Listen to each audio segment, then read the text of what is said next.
This is a special edition of MacroVoices with hedge fund manager Eric Townsend, the premier financial podcast targeting professional finance, high net worth individuals, family offices, and other sophisticated investors.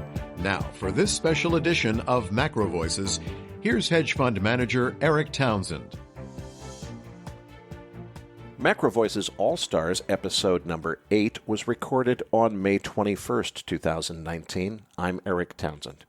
Our old friend Kevin Muir, both the macro tourist blogger as well as market strategist for East West Investment Management in Toronto, joins us as today's All-Star interview guest. Kevin prepared an excellent slide deck for us. Listeners, you'll find the download link on our homepage at macrovoices.com. Just look for the download link in the description of this article on the homepage at macrovoices.com. Kevin, I want to start by talking about the Fed and pricing in easing. The market pretty much thinks that it's time any day now, any minute. The Fed is about to cut interest rates by 50 basis points or more. Could be tomorrow morning. Is that really happening, or is the market getting ahead of itself? Well, it's great to be with you today, Eric. I can't believe how much the market has gotten ahead of itself. We've gone from a situation where October 2nd, 2018, Powell said we were a long way from neutral. And if we look at the euro-dollar future spread between June 2019 and June 2020, which basically kind of measures the amount of hiking or tightening in the next year, we'll see that at that point when he said that we were a long way from neutral, there was a full rate hike priced in, not a cut, a hike. But if we remember back to this point and we think about that long way from neutral, the Fed had kind of been pushing and the risk assets were flying, and it didn't seem like anything could stop it, and Powell was leaning hard against it. And at that point, we had hit the tipping point where we finally realized that the Fed had hiked until they broke something. And what we can see, if we go look at this chart that I've included in the chart deck, you'll see that after that point, the S&P went from 2,900 down to 23, 25, basically giving up almost 20% in the next few months. And it wasn't until we got to the infamous Christmas Eve massacre, where that one ugly day where stocks just went no bid and Trump was leaning hard and saying all sorts of things about how the Federal Reserve couldn't putt and all these things and all these negative kind of very incendiary comments. We saw a situation where Powell finally gave in and flipped. And this flip was greeted warmly by the markets. We saw the S&P rally for the next, for the next 4 or 5 months. We've been nothing but up since then. But what's interesting to note is that we go back to this chart where we kind of look at the future spread on the euro dollar on the June 2019 versus the June 2020.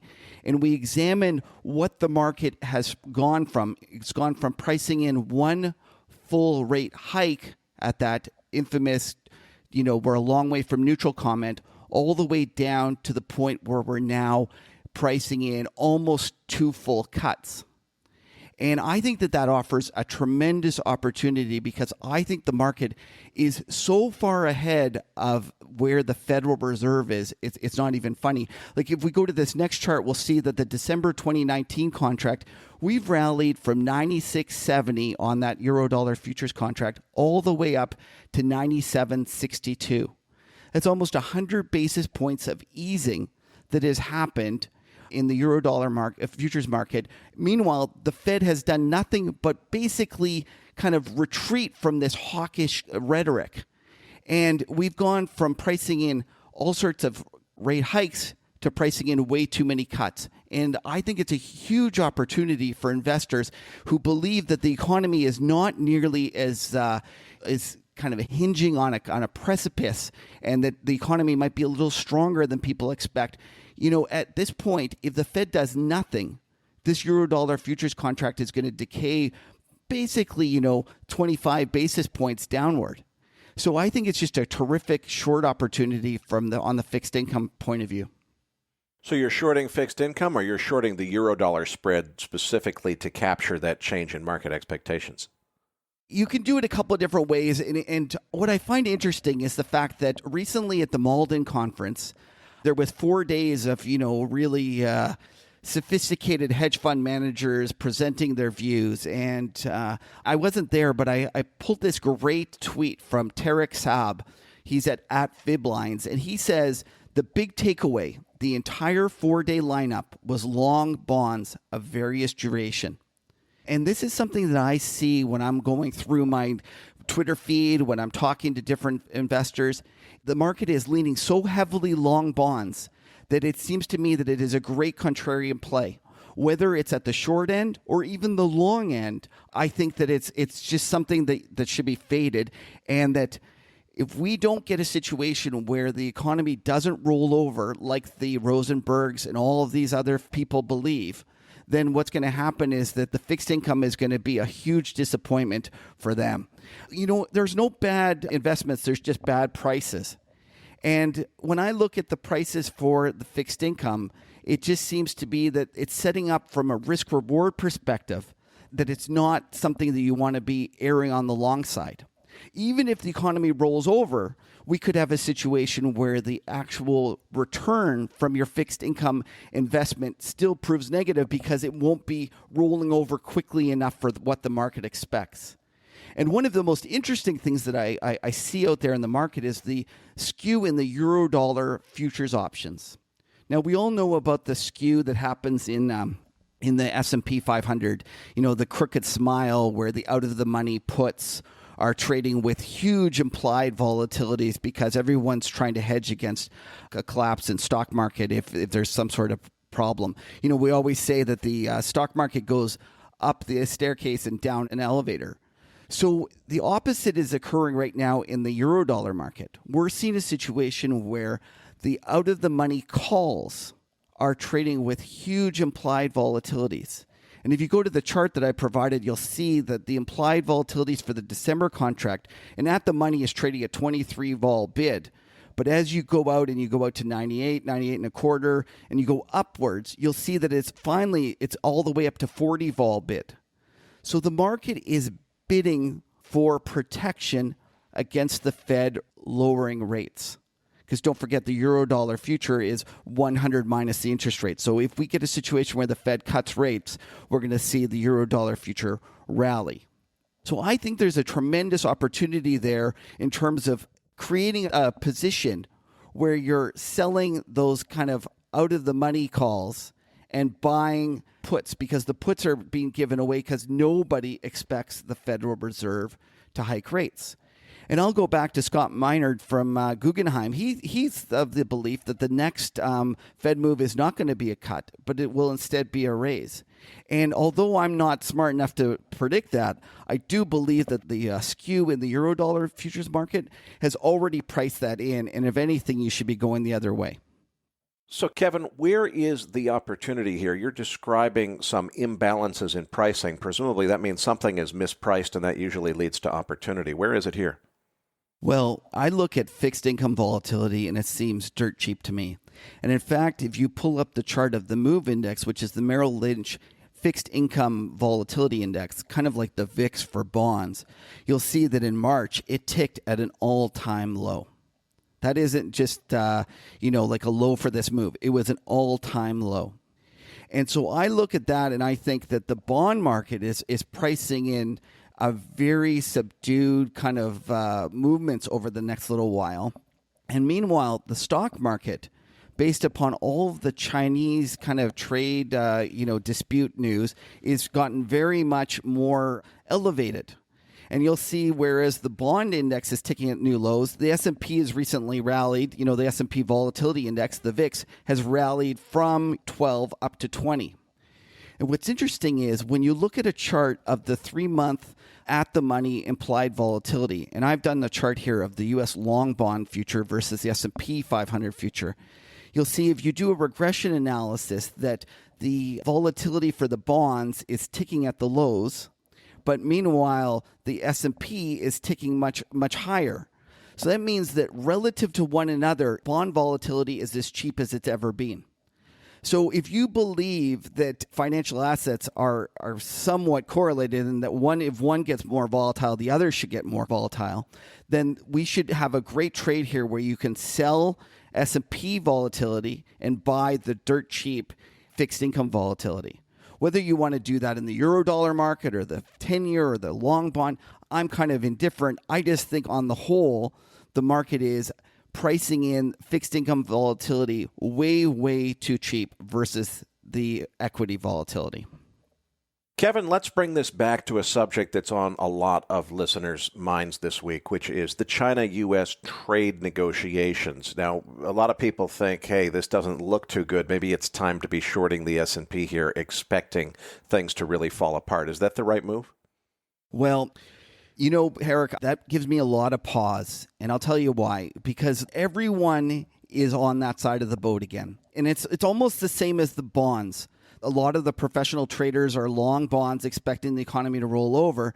And on the same basis, they're short stocks or they're not as long as they have been because they're also expecting the Chinese-U.S. trade war to intensify from here.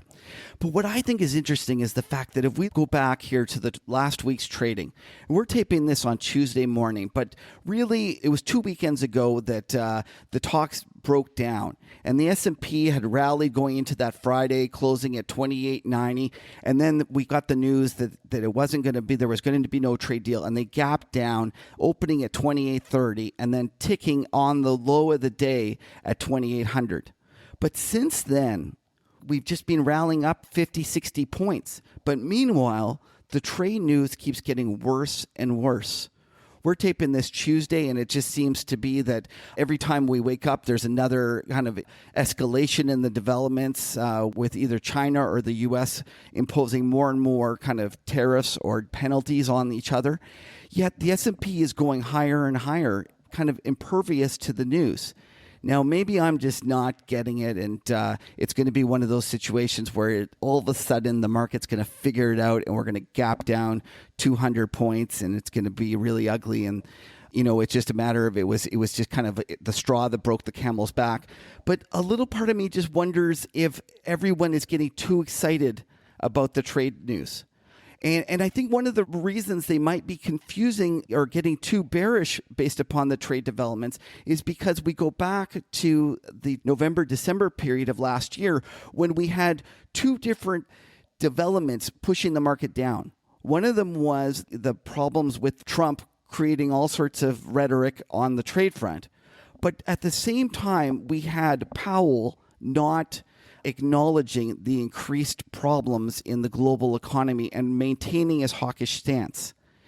And at the time, a lot of market pundits were kind of blaming that decline on Trump's trade war escalation. I contend that it had more to do with Powell than it did with the trade war. And when we got this recent trade war, let's just say bad news, I said, we're going to find out now whether the last winter's decline in the stock market was more China or more Powell. And I contend that what we're seeing right now is that the proof that it was more about Powell's kind of hawkish monetary stance than it had to do with the actual trade war.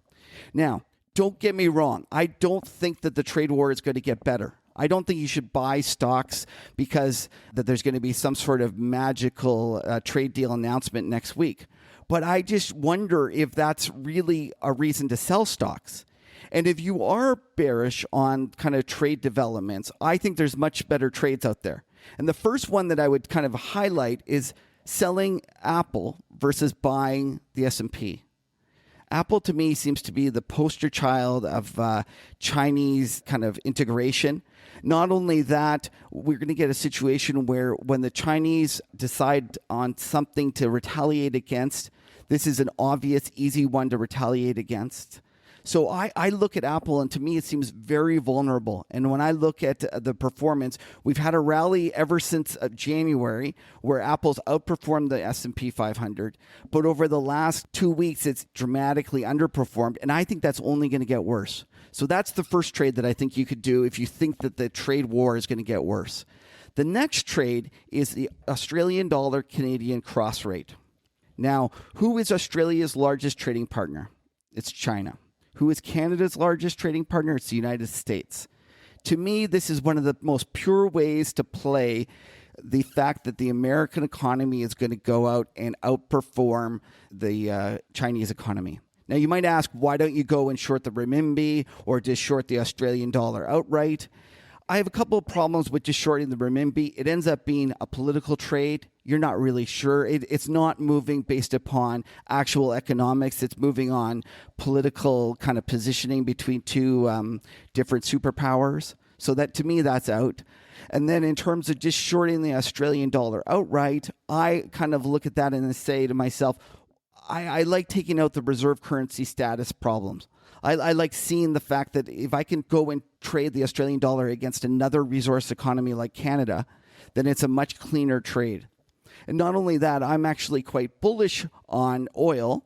And I think that, again, Canada will outperform based upon oil's potential outperforming in the future. And last thing I'll leave you with, Eric, is that everyone's worried about the Chinese trade war. And although it's not something that should just be dismissed lightly, I contend that it's more than fully in the price of all financial markets. But if I was looking for something to surprise markets, I would say it's a real war or escalation of kind of geopolitical tensions in the Mideast. I'm very concerned about the possibility that the Iran situation gets worse and that something happens in Saudi Arabia.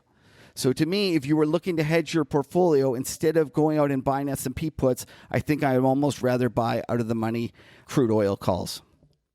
Kevin, we're going to have to leave it there in the interest of time. Before we let you go, please tell our listeners both where they can find the Macro Tourist blog, as well as how they can find out more about what you do at East West Investments.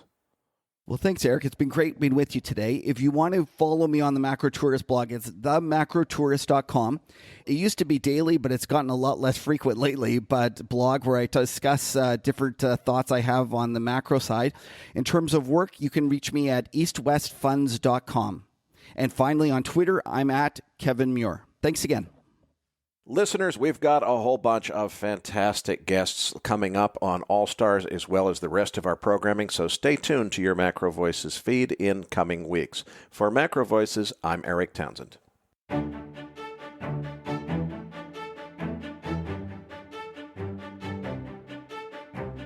That concludes this edition of Macro Voices. Be sure to tune in each week to hear feature interviews with the brightest minds in finance and macroeconomics. Please register your free account at macrovoices.com. Once registered, you'll receive our free weekly Research Roundup email containing links to supporting documents from our featured guests and the very best free financial content our volunteer research team could find on the internet each week. You'll also gain access to our free research library. And the more registered users we have, the more we'll be able to recruit high-profile feature interview guests for future programs. So please register your free account today at macrovoices.com if you haven't already. You can subscribe to Macro Voices on iTunes to have Macro Voices automatically delivered to your mobile device each week, free of charge. Macro Voices is presented for informational and entertainment purposes only. The information presented on Macro Voices should not be construed as investment advice.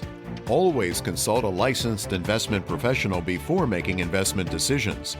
The views and opinions expressed on Macro Voices are those of the participants and do not necessarily reflect those of the show's hosts or sponsors.